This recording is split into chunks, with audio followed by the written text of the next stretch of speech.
Oh, g'day. How you going, mate? Good to see ya. Hello, mate. It feels like we're in an alternate reality, but look, I'm good. How are you doing? Mate, always good. Had a bit on, as we all do, isn't that right? But you know what? Let's not talk about all that boring stuff. Let's get into something that's a bit more up our alley, and for the drifters as well. I saw something on TikTok the other day.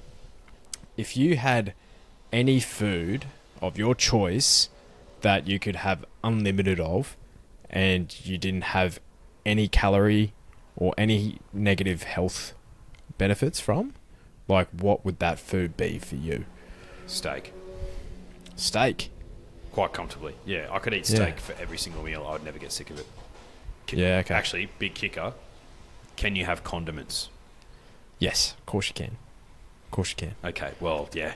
I just have a different condiment every meal. It's effectively a different meal every time. Yeah, that's What true. about you?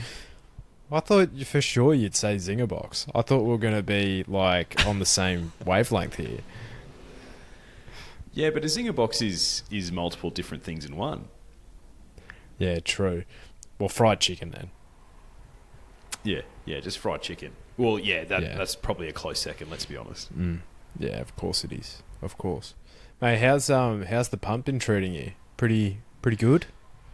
Actually, pretty good, yeah. And I'm always going to say that when we haven't been doing podcasts because the drifters have no evidence to suggest otherwise, right? Like, for all they know, I could have tipped the card the last few weeks, but no, it's been good. It's been nice to sort of go into the Saturday without any real preconceived ideas and just seeing what's in front of you and reading the form for what it is, assessing the conditions day of as opposed to, half a week beforehand, which I think is actually, fitting. But what about you?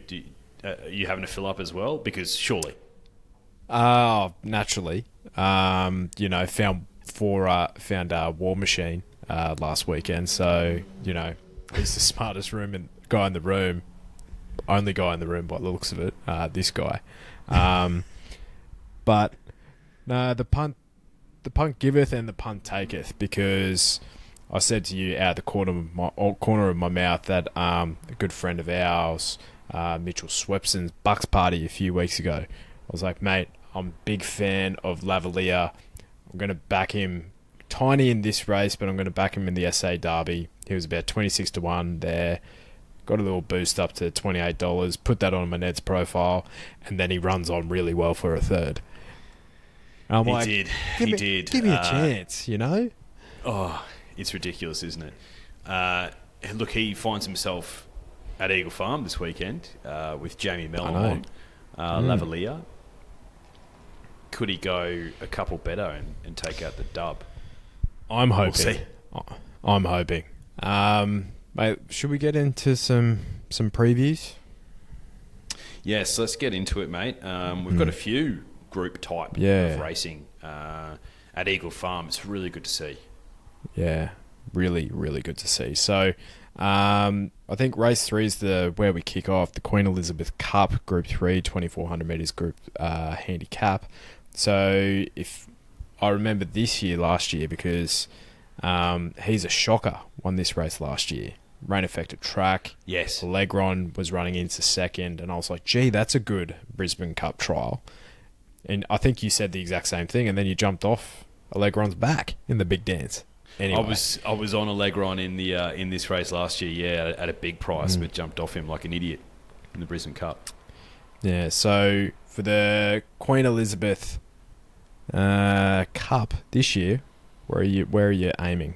Where are you shooting? I don't mind Flying Bandit, number 7. It's out of the Kerry Parker. Not Kerry Packer, he's brown bread. It's out of the Kerry Parker stable. He's been doing his best work, mostly in benchmark racing, but then in the Wagga Wagga Gold Cup last start, which was going to be 4 weeks between runs by the time this race comes around on the weekend. I thought he was good.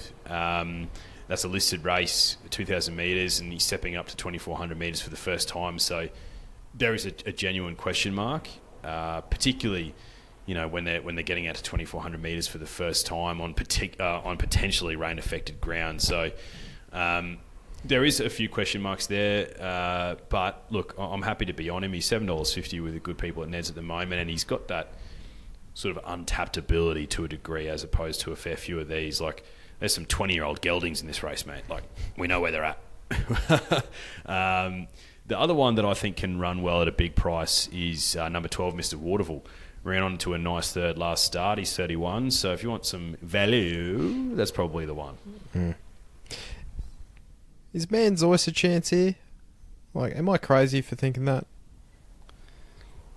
Mate, he's started to show a pulse. It's a really light pulse, and there's a big gap between each of the beats, but he's starting to show something, Man's Oyster, so I would not be shocked. He's $8.50 though for him. I know. It's ridiculous, isn't it? Like, he's won twice in his career, which is shocking to me. So maybe he could win 3 times at start 30 for me, but barrier 16 doesn't help. 54.5 does. Craig Williams probably does. So yeah, Man's Oyster's not the worst, but $8.50, as you said, I'll be hoping for 10s.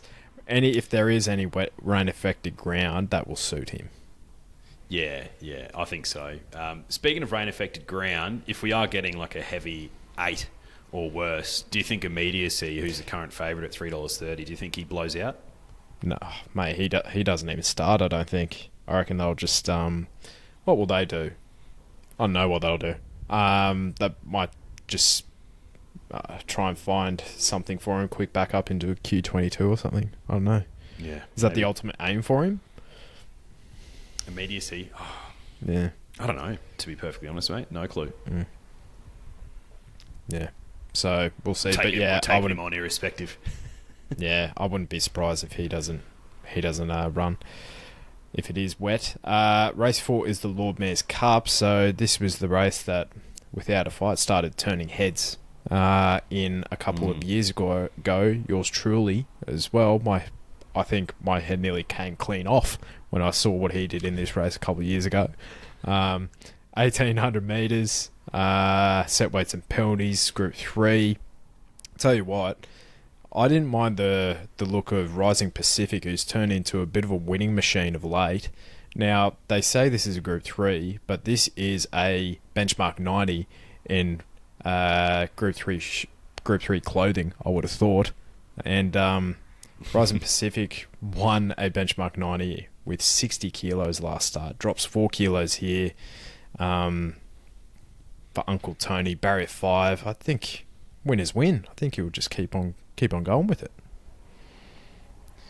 Yeah, I was leaning that way with Rising Pacific. And if you look at the results in Doomben last week, was it 6 or 7 out of the 9 races were won by Queensland trained horses? So whilst there's plenty of form from the southern states littered throughout this program, I think it leads itself to be disrespectful in the market, at least from a pricing perspective, for the Queensland horses. So I think there's opportunity there to win a bit of cash on the Queensland horses, and I think Rising Pacific's probably the perfect example of that. He just keeps winning, gets a nice draw here, and it gets a bit of weight relief. So I'm happy to be with Rising Pacific as well. You don't really see Tony going with those silks much, do you? Especially when like New Endeavour comes up favourite here, or second favourite rather. Like, I'm happy to take on that horse in particular because I feel like it's always got market support and it doesn't ever do anything. So I'd rather take my cash elsewhere. No. Yeah. I'm with you.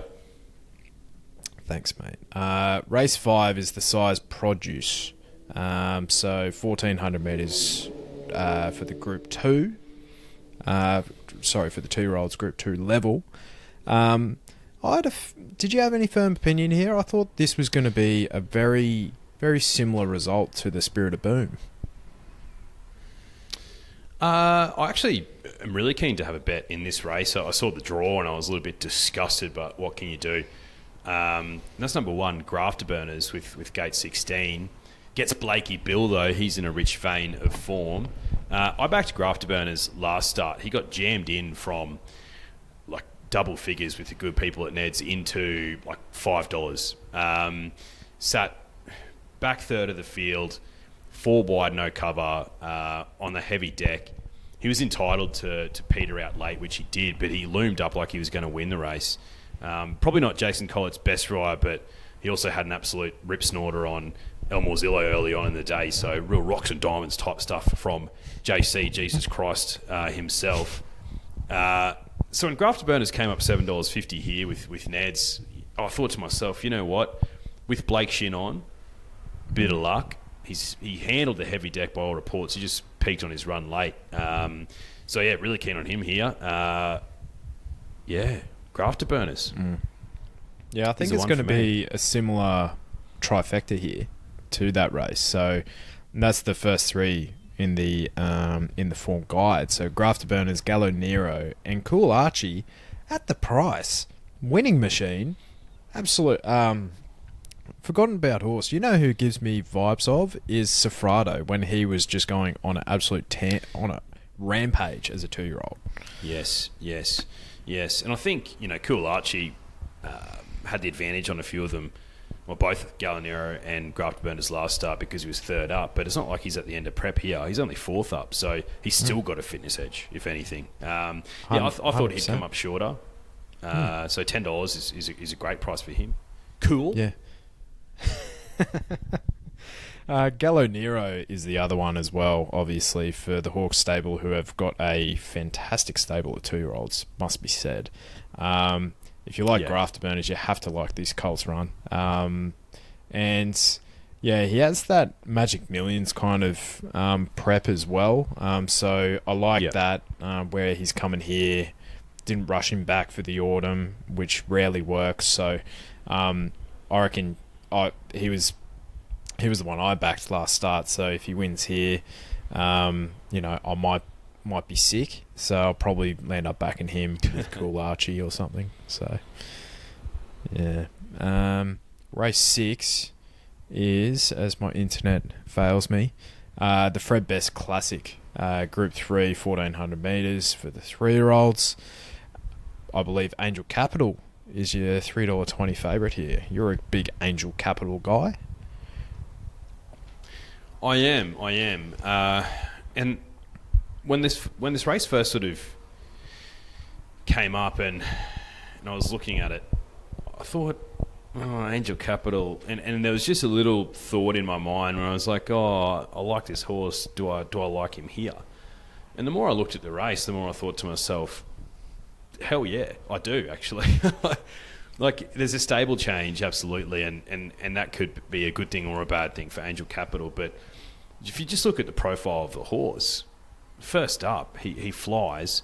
He was going to head into an Australian Guineas, albeit a weaker Australian Guineas, as a clear-cut favourite, but just had a temperature, unfortunately, leading up to it. But for mine, he was clearly up there with the best colts of his generation leading into that race. And this is only a couple of months later. He's been trialling well. He finds a really, really winnable race, let's be honest, at set weight. So draws a nice gate, and Benny Mellum sticks, which I think is a great thing. Like I would have, there would have been some eyebrows raised if J-Mac was on, but I wouldn't have been shocked. So the fact that Benny Mellum sticks on the ride for Chris Waller, I think is a good thing. So $3 plus, I'm happy with that. Yeah. What about their stablemate Emirate? Yeah, he's one for mine where coming out of that Gold Coast Guineas on a super heavy deck, you can sort of forgive that. So if you like him, I completely get it. Geez, J-Mac's got to do a job from gate 18 on what could be another wet deck. And I just think that, honestly, Angel Capital's a better horse from what we've seen so far. So it's not like Angel Capital's $1.80. He's a backable price for me. Absolutely. I think he's a clear bet in the race. Yeah, there could be some alternative form lines, but I'm happy to find out with Team Angel. The the Kingston Smith Cup 1300 metres Group 1 weight for age level. Now, what were your... Because we didn't cover Adelaide, unfortunately. We had other things on, just, with big life stuff. What were your thoughts on Giga Kick's return? Sorry, you're just breaking up there a little bit. Have we moved on to the KSD? Yes, Kingston Smith sorry. Cup. Sorry, not the KSD. That's a road.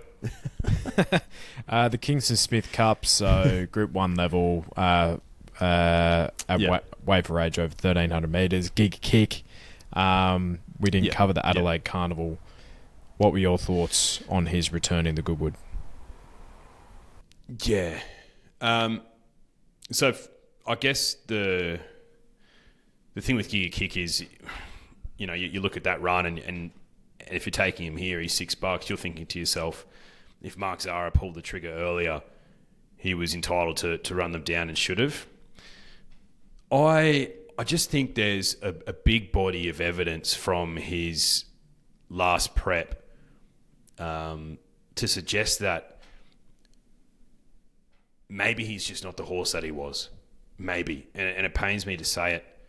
And he ran second in an Everest, so you think I might be crazy, but I think that was just a peak run for the prep, and I can't trust, based on that Goodwood run, that his peak run's going to come here in the Kingston Smith. There's just some lingering doubt about Giga Kick, and I want to take him on in this race. I don't know. What are your thoughts? Does he give you the ick, or do you think it was a good enough run? It was a big tick. 5 runs in the last 12 months for a second and a third, albeit both of them at Group 1 level. So, I don't know. I think the easy horse to back in the race is Jolly Star. Like, she's been there. She's kind of done it, and she is a little bit inconsistent, but J-Mac's a good jockey booking for her. Handy. Her best blows these away. If she brings her Newmarket run, she blows this field away comfortably. So I would not begrudge anyone for being all over her, and I think a lot of people will probably declare her their best of the day. I think she'll start shorter. Tricky draw for J-Mac and for me as well, for Jolly Star. And I spoke about this at length last season on the podcast. So are we still part of that season? I'm not too sure. She needs a truly run race, and there's some question marks over Rothfire for this race, which means I think the only obvious leader really is Zarastro. And I know that Rise at Dawn rolls forward as well, but look, if Zarastro goes at a good clip, which we know he can, then that'll set up nicely for Jolly Star. But I'm just wondering where the hell she gets to from that gate, and I'm also probably a little bit worried about her on a bottomless deck. So for mine, I was a little bit disappointed to see the price come in, because I would have liked double figures and I should have snapped it up. He's $8.50 now, but Basusto in the Gold Coast Guineas, I had him that day, and he put that field to the sword on a heavy 9. Who did he beat? Great question. But for mine, he came from that Group 1 in New Zealand, ran second to Here to Shock. He comes back, he has a 13-week break between runs and puts that field to the sword in the Gold Coast Guineas on a heavy deck. And if we're finding the same thing here, and he's gate 4, they could have taken him to the Fred Best against Angel Capital and co. But they thought, no, let's have a crack at this. I think he might be a horse who, as a 3-year-old colt, just might be maturing at the right time and could run well here. I was hoping for like $11 or $12. $8.50 is a little bit, but I might have a bet on Basusto and maybe have a little 2-bet Terry Saver on Jolly Star. Yeah, it's a good point about because there's up to 15 mil scheduled, predicted for Saturday at Eagle Farm. I know, mate. I know they cannot be trusted. Much like New South Wales, but I think, mate, there's a sneaky, there's a good roughie in this race if it is absolutely bottomless. And tell you what, talk about jockey bookings. Blake Shin rides Rise at Dawn. So, fourth beaten half a length in a Doncaster mile reads pretty well. Like, this horse can go on any going, albeit in far easier grade. This is a step up, but not a lot of these have the form profiles to suggest that they really love getting their toe into the ground. So it could just be the perfect setup for him. Yeah. Yeah, good shout. And does this stink of a result to you a little bit, this race, or do you think it's pretty cut and dry? Kind of. Like, I could see particularly if the rain winning. Is coming. Absolutely. Yep. Like, Democracy Manifest, Succulent Chinese Meals. Like, he has a good first up profile. He can get through wet ground. He has the freak, Zach Lloyd on. Like, if Rothfire does find here, like, I nearly fell off the chair hearing him nearly win the Doom 10,000. I was in the car. I was listening to it on the wireless. Oh, mate, it was so good to watch. I was screaming, "Go, Rothy, go!" Because how good would that have been? I was giving him a cheer. I was like, "Come on, big fella, get over him." Oh, mate, he was a little bit of a sitting duck. He just peed it out late. What about Private Eye? Oh, I couldn't possibly. Joe Pride. It's written in ink. It's in stone. It's on the internet forever. Joe Pride came out and said, "Look, I know he's a 7-year-old, rising 8-year-old gelding, but I think he's going better than ever." Yeah. If he was going better than ever, you would have booked bloody JC, Jesus Christ of Nazareth on, so the resurrection could be complete. But I couldn't possibly have Private Eye. No, and he's $9. Like, he's been going better than ever, and he's been defeated by 11 lengths in 3 trials. So, and I thought there was like a bit of a love-hate relationship with Nash with this horse. Like, Nash wanted to retain the ride, but then he got kicked off. So it's like, it's like there's been a divorce, but finally they've come back like 5 years later. You know what I mean? I know exactly what you mean, and look, I think if you're a jockey, you can't hold a grudge. That's true. Yeah, especially like with if a man the ride like becomes that. available. Yeah, exactly. Like, I'm sure if Clayton Douglas gave Craig Williams a call after Mark Butcher's the ride on the weekend and said, "Hey, what are your thoughts?" Willow might be like, "You know what? Yeah, I'll take it." I thought you were going to go down the realm of if Clayton Douglas picked up the phone to Jamie. I was like, I don't know about that. Yeah, geez, hell would freeze over. You'd think. Yeah, I would think so. I'm not sure Benny would be too happy with that. Race 8 is the Queensland Derby, won by this guy behind me last year, Warmonger. We were standing together, we were just shaking our heads, like, what the fuck just happened? 2,400 metres, Group 1 for the 3-year-olds at set weights. Imperialist was pretty impressive. That's probably his best win of his career last start on wet ground. Yeah. So, is he a chance? Oh, mate, all these are a chance. Literally, any one of these could win. Like, I'm not even kidding. It's just ridiculous. I'm going to stick with Statuario. I know he's the favourite in this race, but I was on him in the SA Derby, and DS Johnny, he should have had the Feminile run, who ended up winning. Took Statuario like so wide. Like, I know you try and find that lane at Morfordville, Johnny. I understand, but you took him so wide, and he launched late, and he just missed. He should have won that race. He gets gate 5 here. Is this an afterthought? Oh, absolutely. But like, an afterthought Statuario, I think, can still beat these. Not all afterthoughts are equal, Declan. No, they're not. Like, especially with this. What is this dross? It's a dross, isn't it? Like, I know we give the Adelaide Carnival shit. Our Derby and our Oaks, they need a serious talking to. Like, they do, mate. They do. Like, I feel like I'm in a fantasy where I'm looking through the the form profile of number 14 Joe Rogan, and he beat home the Muffin Man into third. Like, what is happening here? Doesn't make any sense. And who's number 15 existential slideshow Bob? What's going on? Who are these horses? Honestly, I know. You're going to back Saint Emilion? No, not again. I don't think I'm getting a better price this time, $46. No, yeah. I've learnt that the schnitzels cannot be trusted over 2,000 meters. Certainly not. Cannot be trusted. So where am I landing here? Tell you what, Firm Agreement was too bad to be true last start.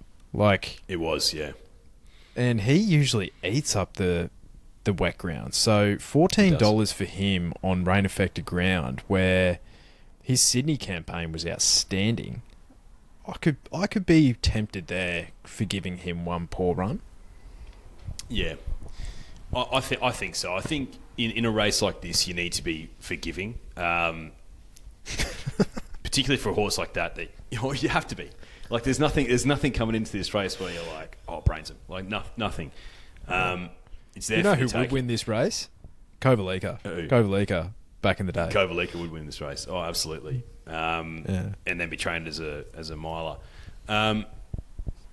If you're looking for forgives, I think number 17, the filly Belle de Tel, is a forgive. Not J-Mac's best ride last start. Was left with so much to do. But we also know that being a three-quarter sister to Very Elegant, you would think she's going to appreciate some wet ground, and also you would think that she's going to appreciate stretching out over further. So, again, J-Mac's got to navigate some terrible draws. He's got 21 with Belle de Tel in this race. He's got 13 with Jolly Star and the Kingsford Smith, and I think in the Fred Best on Emirate, he's got like 16 or something like that. So he's going to earn his pennies. I think she can win too. But, geez, it makes it tricky, and you know where she's going to be from the draw. So, I think Johnny Allen, DS John, bit of redemption on Statuario. I'll have a 2-bet play, Firm Agreement into Lavalier, probably. Just to, if Lavalier wins, I would cease to exist. So, yeah. In the Helen Coghlan Stakes, 1,200 metres listed for the fillies and mares. Where do you look here?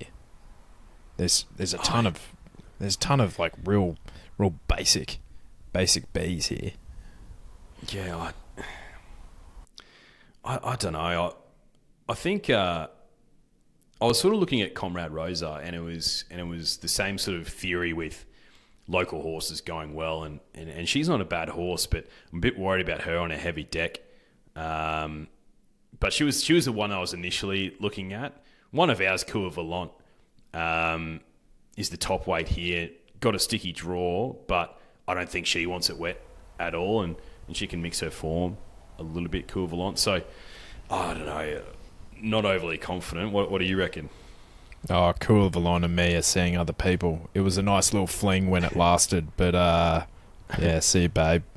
I was in the same view as like Comrade Rosa. You know, he's come back with a startling bit of form. I feel is Floozy. You know, the daughter of Catchy.